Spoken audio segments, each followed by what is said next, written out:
Bonjour à toi, je m'appelle John Justin, je suis DG du groupe SOCAV spécialisé en alimentation animale et en soins vétérinaires. Aujourd'hui, on va parler des différents systèmes d'élevage porcin, notamment intensif et extensif. Qu'est-ce qui est mieux et est-ce que ça vaut vraiment la peine d'aller sur de l'intensif?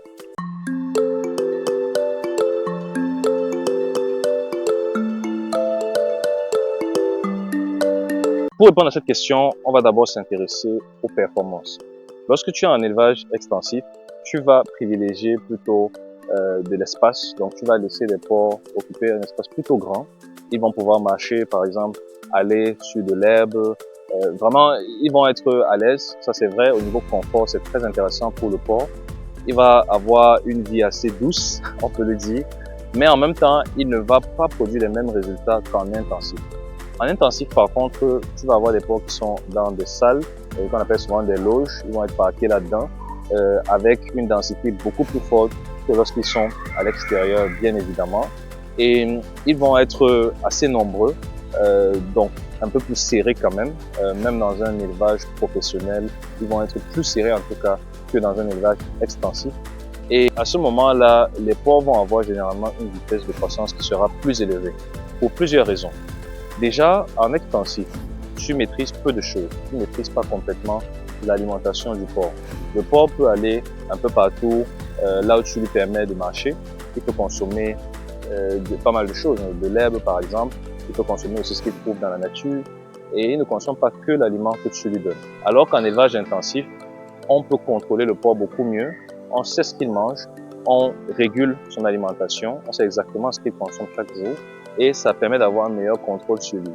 Et même au niveau des maladies, en intensif, on peut avoir certains soucis dus à la densité, mais on a également un meilleur contrôle sur ce qui arrive au porc. S'il y a par exemple une maladie, c'est plus facile de trouver les causes de cette maladie-là par rapport à un élevage extensif où le porc peut entrer en contact un peu avec tout et n'importe quoi à l'extérieur, puisque généralement il va être dans des espaces assez grands où d'autres animaux peuvent parfois pénétrer et le contaminer aussi.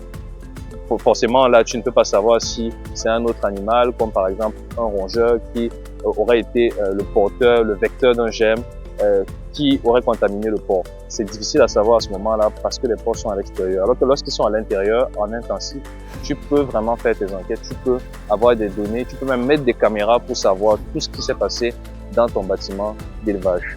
Maintenant, qu'est-ce qui est plus intéressant? Tout va dépendre de tes objectifs.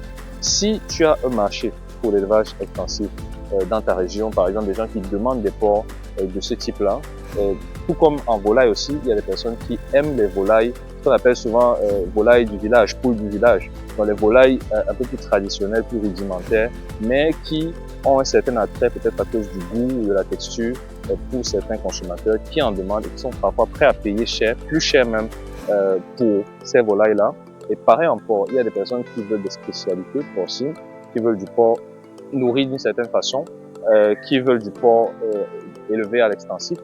C'est possible. Si dans ta région c'est le cas, tu peux cibler ces personnes-là, étudier la demande et te lancer. Par contre, dans la plupart des cas, maintenant je vais dire pour le cas général, si ton but dans l'élevage c'est d'avoir une activité pérenne, qui va grandir, qui va produire de l'argent, qui va vraiment produire des bénéfices significatifs, à ce moment-là, je te conseillerais la plupart du temps, sauf cas exceptionnel, d'aller plutôt vers de l'intensif parce qu'à ce moment-là, tu pourras satisfaire une partie plus large des consommateurs et tu pourras également optimiser tes bénéfices parce que tu auras des cycles plus courts, une croissance accélérée, un meilleur contrôle des maladies, meilleur contrôle de ton cheptel de façon générale et à la fin, tu pourras traduire tout cela en bénéfices plus élevés. C'est très important de tenir compte de tout ça dans tes choix parce que certains éleveurs se mettent à élever des porcs dans des grandes loges ou alors dans des champs qui sont vastes, qui sont de centaines de mètres carrés où ils vont juste mettre des porcs.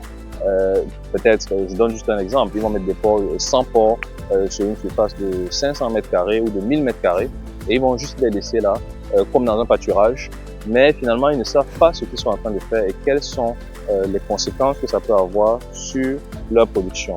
Alors que s'ils avaient eu suffisamment d'informations, ils auraient su que pour maximiser leurs bénéfices et atteindre l'objectif qu'ils ont en tête, il faudrait plutôt aller sur un bâtiment qui est plus dans les normes de l'intensif, avec une densité beaucoup plus faible que celle-là, une densité peut-être autour de 1 mètre carré ou 1,5 mètre carré pour des porcs adultes, mais qui allait leur permettre de maximiser leurs bénéfices. Merci d'avoir suivi la vidéo. Si tu veux te lancer en élevage de porcs, contacte le numéro en description. On va t'accompagner dans le groupe Socave au niveau des soins vétérinaires, au niveau de l'alimentation également. Je te dis à bientôt pour une prochaine vidéo. Bye.